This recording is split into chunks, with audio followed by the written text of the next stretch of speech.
नमस्कार मित्रांनो, माझ्या यूट्यूब चॅनलमध्ये तुम्हा सगळ्यांचं पुन्हा एकदा मनापासून सहर्ष स्वागत। या क्षणाची सर्वात मोठी बातमी जुनी पेन्शन योजना लागू करण्याबाबत विरोधी पक्षनेते अंबादास दादा दानवे आणि शिवसेना उद्धव बाळासाहेब ठाकरे पक्षाचे देवेंद्र फडणवीस यांना आवाहन आणि झाले आक्रमक। देवेंद्र फडणवीस व शिवसेना उद्धव बाळासाहेब ठाकरे पक्ष एकमेकांसमोर फडणवीस यांना फोडला घाम। काय आहे मोठी बातमी सविस्तर जाणून घेण्याअगोदर तुम्ही जर आमचं चॅनल सबस्क्राईब केलं नसेल तर सबस्क्राईब करा, बेल आयकॉन प्रेस करा, जेणेकरून आमचे असेच नवनवीन व्हिडिओ व राजकीय घडामोडी सर्वप्रथम तुम्हाला या चॅनलवर बघायला मिळतील। आपलं राज्य कल्याणकारी राज्य आहे। सरकारकडे पैसे नसतानाही अर्थसंकल्पात मोठ्या घोषणा केल्या, तसाच कोणताही आर्थिक न विचार करता सामाजिक भावनिकता जपून सरकारने जुनी पेन्शन योजना लागू करावी व सरकारी कर्मचाऱ्यांचे प्रश्न संवेदनशील असल्याचं दाखवून द्यावं अशी मागणी करत सरकारी कर्मचाऱ्यांना जुनी पेन्शन योजना लागू करण्याबाबत विरोधी पक्षनेते अंबादास दादा दानवे यांनी सभागृहात आक्रमक भूमिका मांडली। माजी पंतप्रधान अटल बिहारी वाजपेयी यांच्या काळात घेतलेल्या निर्णयामध्ये जुनी पेन्शनच्या योजनेच्या निर्णयाला 27 ते 28 राज्यांनी पाठिंबा दिला आहे। झारखंडसारख्या राज्यांनी ही योजना लागू केली। महाराष्ट्र आर्थिकदृष्ट्या सक्षम राज्य आहे।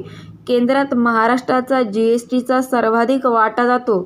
असे असतानाही ही योजना लागू करण्यास आपलं राज्य मागे का, असा सवाल अंबादास दादा दानवे यांनी व्यक्त केले।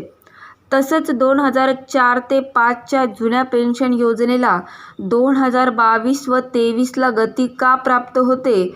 काही राज्यांनी जुनी पेन्शन योजना देणं सुरू केलं आहे आणि इतर राज्य ही योजना सुरू करतात, मग आपला महाराष्ट्र का करू शकत नाही, असं देखील अंबादास दानवे यांनी विचारलं।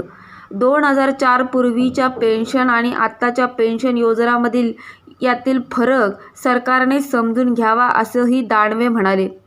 पेन्शन ज्येष्ठांसाठी निवृत्त झाल्यावर एक आधार असतं। असे मुलं परदेशी व घरापासून लांब राहत असताना घरात वृद्ध माता पित्याकडं कमालीची दुर्लक्ष होतं।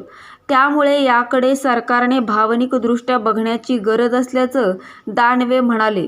अर्थतज्ज्ञ, वित्तीय विश्लेषक, अभ्यासक, कर्मचाऱ्यातील विशेष तज्ज्ञ व विरोधी पक्षाला सोबत घेऊन नवीन पेन्शन योजना व एक सर्वसमावेशक विचार करण्याची गरज आहे। नवी पेन्शन योजनेचा कल्याणकारी हेतूने विचार करायला हवं, असं मत दानवे यांनी व्यक्त केलं।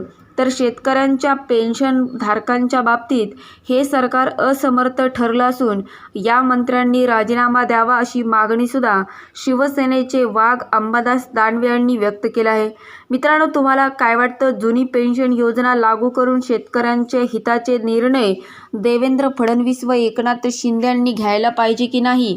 आपल्याला काय वाटतं या बाबतीतलं आपलं मत नक्की कमेंट बॉक्समध्ये व्यक्त करा। तुम्ही जर आमचं चॅनल अजूनही सबस्क्राईब केलं नसेल तर सबस्क्राईब करा, बेल आयकॉन प्रेस करा, जेणेकरून आमचे असेच नवनवीन व्हिडिओ व राजकीय घडामोडी सर्वप्रथम तुम्हाला या चॅनलवर बघायला मिळतील। मित्रांनो, तुर्तास धन्यवाद। जय महाराष्ट्र। भेटूया पुढच्या व्हिडिओमध्ये।